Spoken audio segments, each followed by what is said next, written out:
dengan peserta nomor 2.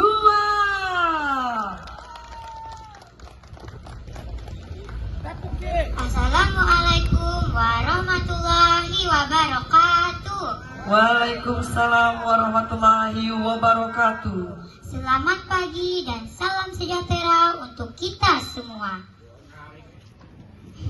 Yang saya hormati Bapak Ibu Dewan Juri dan hadirin yang saya muliakan, serta teman-teman yang saya banggakan. Sebelum cerita saya mulai, izinkan saya menyampaikan sebuah pantun. Pergi ke pasar membeli ketupat, Cakep. sebentar membeli pepaya. Salam hormat untuk para juri yang hebat. Izinkan saya bercerita untuk kita semua. Ya, tepuk tangan. Hadirin yang saya muliakan, tahukah kalian di Kalimantan Barat terdapat banyak cerita rakyat yang penuh pesan dan pelajaran kehidupan. Yang penuh dengan pesan dan tentang pelajaran. Untuk kita menghormati orang tua. Letaknya di Kalimantan Barat, Kabupaten Sambas, yang berjudul Batu Balah, Batu Betangkup. Mari kita ikuti kisahnya. Pada zaman dahulu, di daerah pantai Kota Pemangkat, tepatnya di kawasan Tanjung Batu, hiduplah seorang perempuan miskin bernama Mak Risah. Mak Risah hanya tinggal dengan kedua anaknya. Anak pertama bernama Ijun, biasa dipanggil Along, dan anak kedua laki-laki bernama Piso, biasa dipanggil Usul.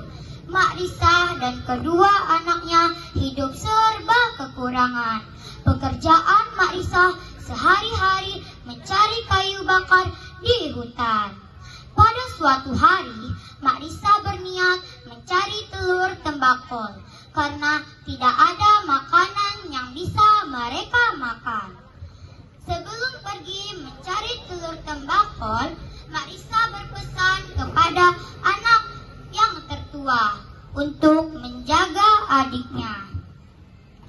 Long, ibu mau pergi mencari telur tembakol. Tolong jaga adikmu baik-baik ya. Si Along menjawab, iya bu. Mak Risah lalu pergi menuju ke tepi pantai. Di saat air surut mulai mengering, saat itulah banyak ikan tembakol yang berenang di lumpur. Tidak lama kemudian, Mak Risah mendapatkan telur tembakol. Ia sangat bersyukur karena ia dan kedua anaknya bisa makan dengan telur tembakol.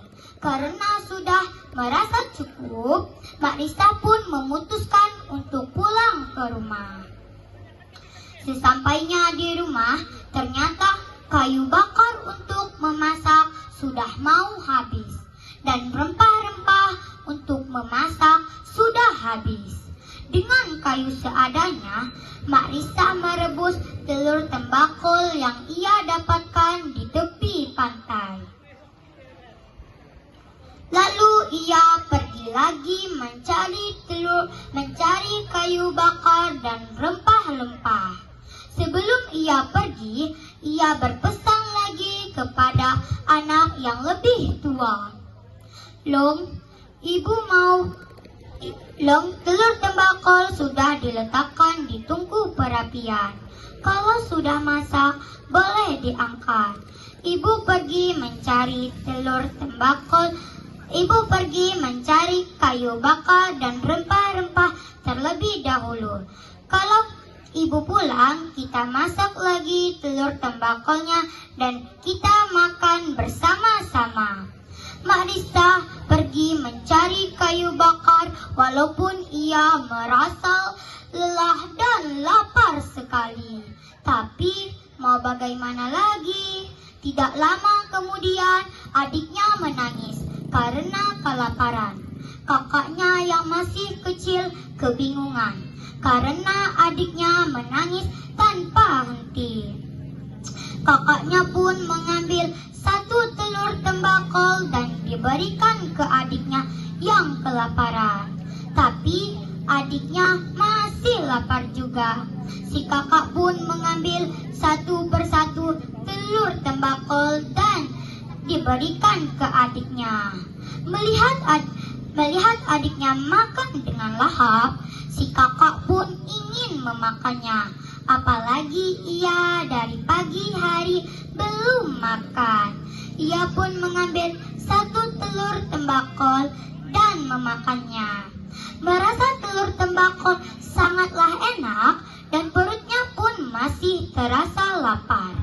Ia pun mengambil satu persatu telur tembakau dan memakannya.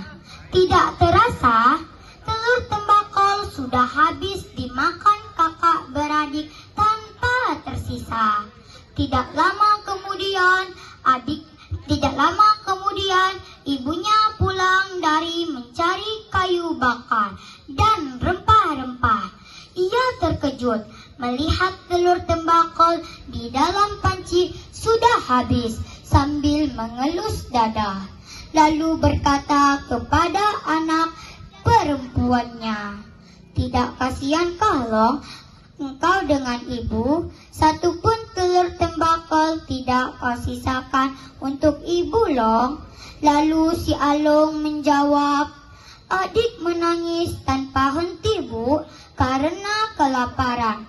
Kakak pun juga merasa lapar karena dari pagi belum makan." Maksud ibu, nanti sepulang ibu dari mencari kayu bakar dan rempah-rempah, kita masak lagi telur tembakaunya. Baru kita makan bersama-sama.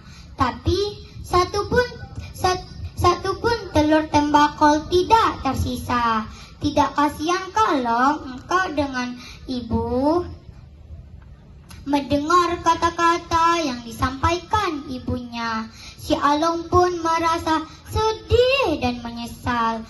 Telur tembakau yang ingin dimasak sudah tidak ada lagi. Kalau mencari lagi, tidak ada lagi. Karena air laut sudah mulai pasang. Mak Risa hanya bisa menangis ketika si Along meminta maaf kepadanya. "Maafkan kami Bu, kami telah melakukan kesalahan terhadap ibu."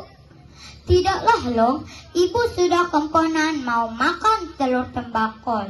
Mak Risa lalu pergi meninggalkan kedua anaknya menuju ke Tanjung Batu. Ia berlari sambil menangis pilu. Sesampainya di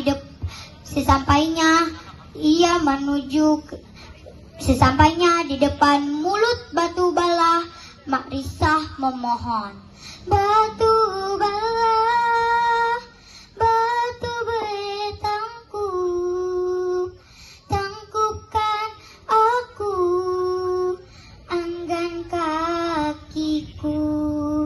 Aku kemponan, tak timbakon." Terdengar bunyi batu yang menangkup kaki Mak Risa.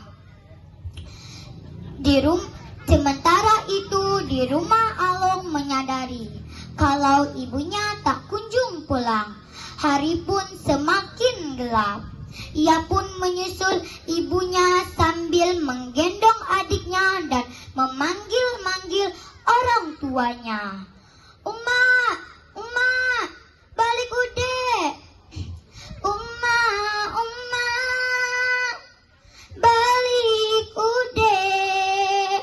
Adek menangis, kelaparan nase.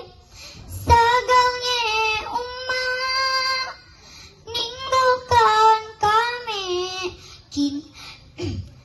Setibanya di dekat, namun Mak Risa tidak peduli. Ia pun memohon sekali lagi sampai batu bala menangkup bagian lutut, pinggang, leher, dan sampai kepalanya.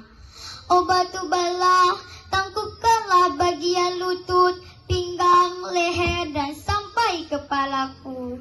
Setibanya di dekat batu bala, anaknya menyadari kalau ibunya yang hampir masuk ke dalam batu bala. Mencoba menyelamatkan, tapi sudah terlambat. Hanya beberapa helai rambut ibunya yang terlihat. Ia pun memanggil-manggil ibunya, walaupun suaranya tidak dapat terdengar. Umma, Umma, tante aku, adek menangis, kelaparan susu. Semakin hari, semakin kurus. Kini tinggallah Along dengan adiknya. Ibunya telah tiada. Si Along hanya bisa menangis dan menyesal. Sementara itu adiknya yang masih kecil hanya bisa menangis dan kelaparan. Jadi dari cerita batu bala, batu betangkup, kita mendapatkan pesan moral, yaitu hormatilah dan sayangilah kedua orang tua selagi mereka masih ada. Jangan mengabaikan perintah orang tua. Menghormatilah dan menghargai orang tua. Sekian cerita dari saya. Assalamualaikum warahmatullahi wabarakatuh. Waalaikumsalam warahmatullahi wabarakatuh. Beri tepuk tangan yang meriah untuk peserta nomor 2.